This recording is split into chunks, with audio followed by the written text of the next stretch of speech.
22 years, and they still haven't learned.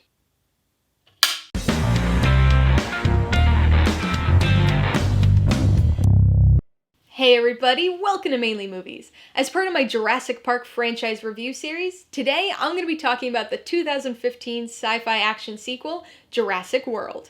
If you're new here, please consider subscribing for a variety of movie-related content like reviews, rank lists, and trailer reactions. All my reviews include a breakdown of the pros and cons, my rating, and some tailored film recommendations, so be sure to watch through to the end of this video for all of that extra content. Jurassic World stars Chris Pratt, Bryce Dallas Howard, and Vincent D'Onofrio, and was directed by Colin Trevorrow. 22 years after the events of Jurassic Park, it tells the story of an escaped dinosaur at the fully realized Jurassic World theme park on Isla Nublar. Much like the dinosaurs at the center of its story, Jurassic World brought the Jurassic Park franchise back from extinction. 22 years after the original film, and 14 years after its last sequel, the franchise roared back into theaters with one of the big summer blockbusters of 2015. It's always interesting when a seemingly dead or dormant franchise gets revived. It's become a fairly common thing over the last decade or so, with all manner of remakes, reboots, prequels, and sequels hitting theaters. But why? After 14 years, why bring back the Jurassic Park franchise? Well, for the same reason that InGen reopened Jurassic Park. Money.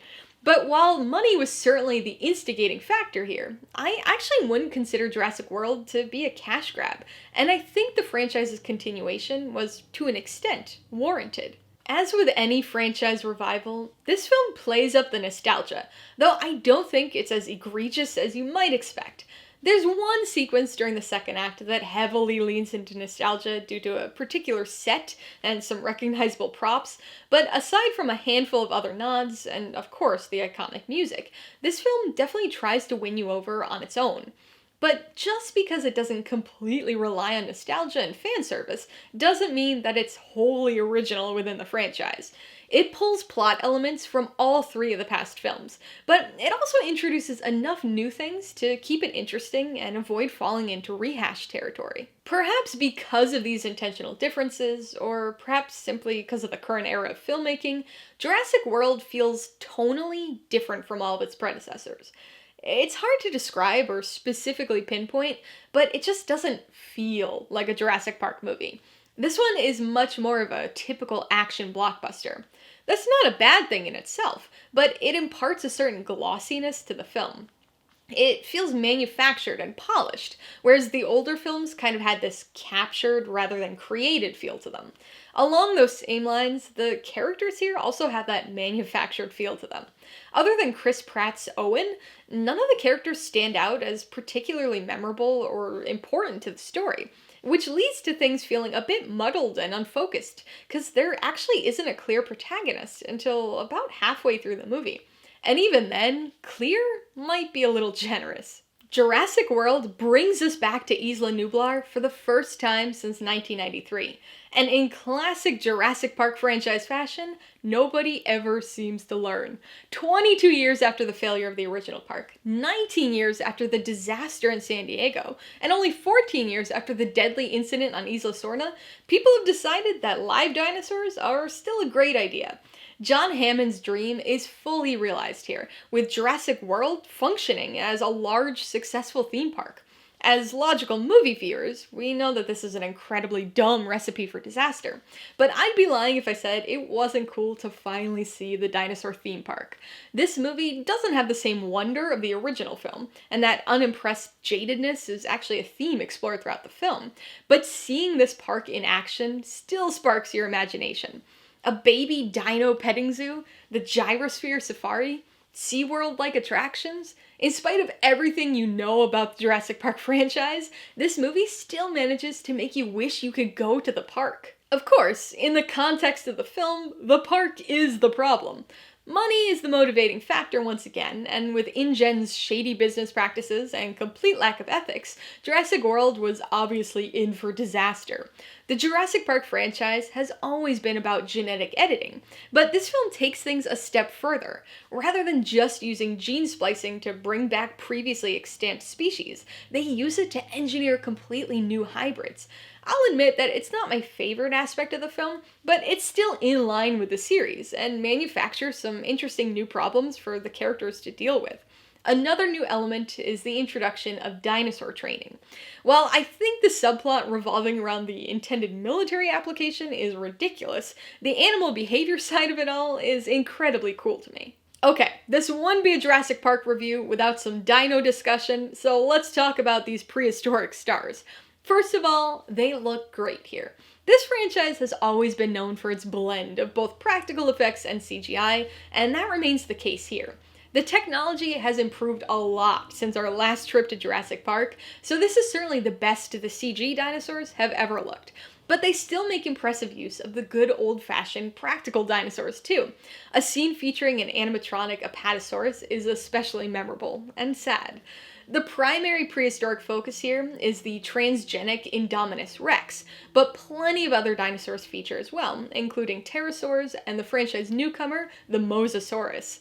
I know that everybody always imagines the T-Rex when they think about Jurassic Park, and it's certainly got a nice juicy sequence in this movie, but the Velociraptors have always been the franchise star for me, and that's no different here. Jurassic World may not have the best characters or story, but it's full of great dinosaurs, and really, that's all you can ask for from a Jurassic Park sequel. Alright, let's talk about the pros and cons. The biggest pro is definitely the visual effects. This has consistently been a standout element of the franchise, and continues to be one here. This franchise has always felt like it's been on the cutting edge, with each new installment utilizing improvements in technology to make the dinosaurs feel even more realistic. Nothing beats the grounded realism of the animatronic practical dinosaurs, which were still occasionally used here, but the CG effects showed a huge improvement over those of the past, seamlessly blending CG and practical in a way that hadn't before been seen in the franchise. Pro number 2 is the park. Ever since the original Jurassic Park, the prospect of a dinosaur theme park with real living dinosaurs was an imagination-sparking concept. As a kid, I always wished it actually existed, and even now, after seeing the disastrous results of every movie in the franchise, I still wish it existed. So being able to see John Hammond's idea fully realized and operational was just incredibly cool. Obviously a very dumb thing to build in the context of the franchise, but still so cool. On the con side, the biggest issue was the military subplot. I love the concept of the Velociraptor training, but everything else about that subplot felt so useless to the story. I know they included it to introduce some human conflict and provide us with an antagonist, but it was poorly done and unnecessary. Even in a world where dinosaurs are alive, the idea of using velociraptors as soldiers is just laughably stupid. Con number 2 is how unfocused the film is. It's easy to follow, so it's not a confusing movie, but it's got so many characters and so many subplots that you don't really know what the main focus is until halfway through the movie. And even then, it's pretty muddled. The military subplot that I mentioned in Con 1 doesn't help this, but perhaps the biggest problem here is the lack of a clear protagonist. The movie begins with the kids and follows them for most of the first act, which leads you to believe that they're the main characters. But after Owen is really introduced, the kids are largely relegated to being a plot device. So it's a bizarre transition that makes it hard to know what and who you should be focusing on. Before I give you my rating and recommendations, I want to remind you that if you're interested in buying Jurassic World or any of the other films I mentioned today, I do have affiliate links for all of them in the description below. I get a small commission from anything you buy using one of my links, so I'd really appreciate it if you use them if you're in the market for any of these movies. I'm gonna give Jurassic World 3.5 out of 5 paws. When I first saw this movie, it was a very solid 3.5, but with rewatches, it's gotten a lot closer to the 3.5 borderline for me. The unfocused story and overly glossy feel has become much more noticeable, but it's still a fun and nostalgic return to the world of Jurassic Park, and features some expectedly fantastic visual effects. I would recommend Jurassic World to fans of the Jurassic Park franchise. Newcomers will also be able to enjoy this film, but even without excessively relying on nostalgia, I think this will be most pleasing to existing fans. If you only like the original movie, then this might be a bit underwhelming to you. But let's be honest, the sequels have never been great. None of them have ever come close to the first movie, and this one doesn't either. But it does provide an updated revival of the franchise, and of course, plenty of dinosaurs. If you liked Jurassic World, I've got to recommend the original Jurassic Park. It's an obvious suggestion, since it's the film that kicked off the franchise, but it's also directly connected to this film in a number of ways, including the setting of Isla Nublar. If you want some more Jurassic Park action, you might want to check out Jurassic Park 3. It's frequently, and perhaps unfairly, regarded as the worst film in the franchise, but it features a somewhat similar rescue mission plot, and of the original trilogy, is probably the closest in tone to Jurassic World.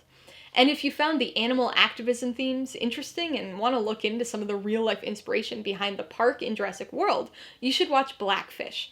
It's a documentary that explores SeaWorld's practice of breeding captive orcas for entertainment, and there's a very clear inspirational line between that issue and the treatment of the Indominus Rex in this film. Alright, a couple questions for you guys. Number 1, have you seen Jurassic World? If so, what'd you think of it? And number 2, what's your favorite movie featuring a theme park? Be sure to leave your answers in the comments below so we can get a discussion going. Alright, so if you got some enjoyment, insight, or information out of this review, I'd appreciate it if you'd hit that like button. And if you haven't done so already, please hit subscribe if you're at it to see more videos like this. Till next time, this has been Alyssa with Mainly Movies. The way life should be.